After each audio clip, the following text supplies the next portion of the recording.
This time, on Cruising with the 4Bs, we're going to give you the 10 things you need to be doing before your P&O, or in fact, any cruise. Yes, you've booked a cruise. What do I do before I go on to make it the best ever? Well, I have a 10-minute guide for you. I'm Tom from Cruising with the 4Bs. Head to Facebook is my advice. Tap in your ship that you're heading on and you will find multiple groups with so much fantastic information. Yes, you've got to swipe through arguments about trainers in the restaurants, turning up early into a terminal, but on the whole, some really good information, whether you're an experienced cruiser or it's your first cruise. Also, there will also be a group for your actual cruise. Yes, all you need to do is tap in the date, tap in the ship, and you'll arrive at your cruise group. It's a great way of meeting other people that are going to be on your cruise, getting excited for your cruise, finding out about ports, asking loads of questions. They do like to use the cruise number. I don't know, it's just a P&O thing. They love it. So if you can't find the group for your cruise, find out the cruise number. I never can remember it. Tap it in and then you should find your cruise on Facebook. And then you're in the club. You're in the P&O club. Number 2, sounds obvious, book your parking. The official parking will be linked on the website. You can also just head to it if you're on P&O CPS, they'll have your cruise there. Right next door to Mayflower and Ocean Terminal. Really convenient. It will be the most expensive. So do take a look if you want to save a bit of money to alternatives. Plenty of alternatives in Southampton. Make sure they do have some reviews though. Good reviews, I should say. By train, take a look at the train prices. Maybe by coach. Train station, coach station are close by. Around a £5 to the terminal. Also, if you're staying overnight, Holiday Inn is the closest, offers great views of the terminals. You've got Premier Inn, you've got Ibis. You have a full guide, 3 of them actually, on Southampton Cruise Port. I'll link it up there and I'll link it at the end of this video. Number 3, head to the My Booking page. My Booking page is really easy to access. Just need your booking reference, your name, can you remember that? And your date of birth, and you'll access all the information that you need.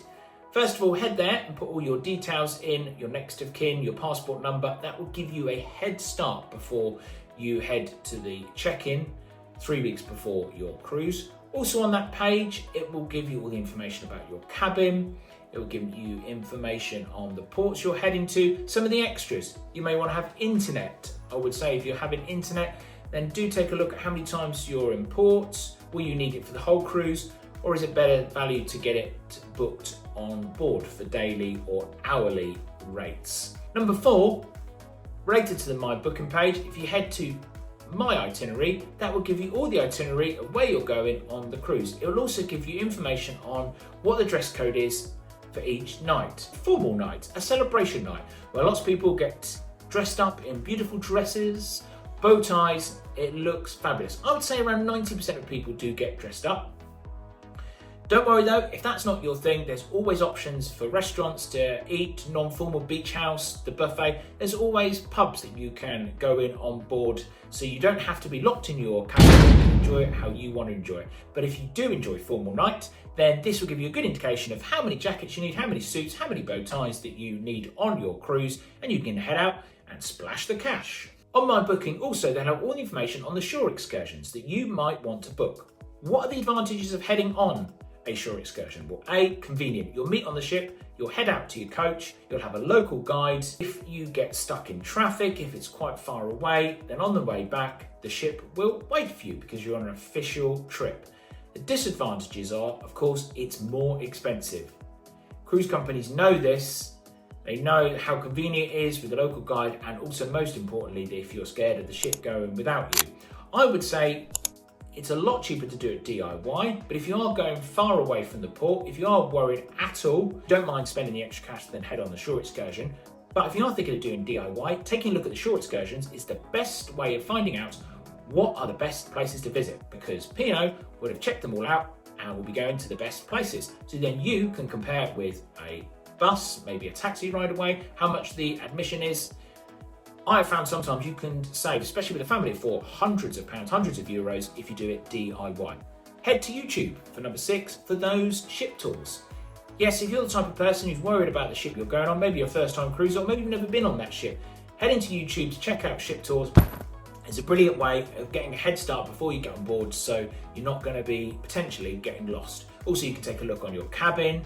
Every ship will have cabin tours, ship tours. We have plenty on our channel, but there's plenty of other content creators out there who will give you a head start and give you a full tour of the ship. Get all the information you can, and even ask these content creators. If they're any good, they'll reply to you and give you more information. 3 weeks before your cruise, you can check in. You can also print your boarding card, which is excellent. Get all excited, pop it on your luggage. And thirdly, it'll have your terminal arrival time. Yes, in days gone by with P&O, I would say a few of us used to turn up a little bit early than the time they gave. It was kind of a guide. Naughty, naughty.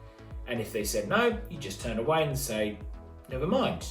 But now it's really, really strict. That arrival time is the time you've got to stick to.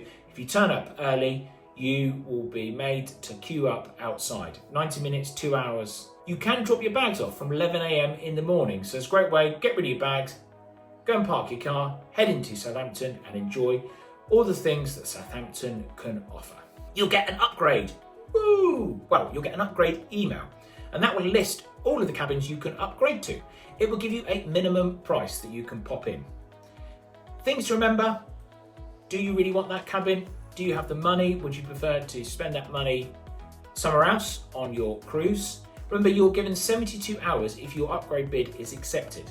If you decide not to go with your upgrade bid, you change your mind, you may not be able to go in the original room that you booked.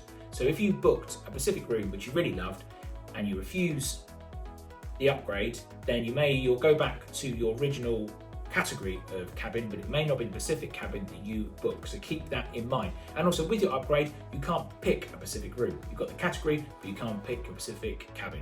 And you can be upgraded up to 7 days before. 2 weeks before, you can book your restaurants and entertainment on board. Some of the restaurants vary. Epicurean, you can book it and you pay for it all and it's ready to go. Other ones like Sindhu, you'll pay a £10 deposit. It'll all be explained there, and it all opens up 2 weeks before your cruise, a minute after midnight, all on the My Booking page. Don't forget, you can access that My Booking just with your booking reference, your name, if you can remember it, and your date of birth. And finally, at number 10 is those last minute checks. What's the weather like? Can I discard some of the things that I was going to pack because it's now actually beautiful weather at the ports? Confirm the terminal that you're going from. There could be last minute changes. Do those last minute checks, then you're ready to have a fantastic cruise. Hallelujah. Have you got any booking tips? Please do let us know in the comments below. Tap on the screen right now for your cruise guide to Southampton.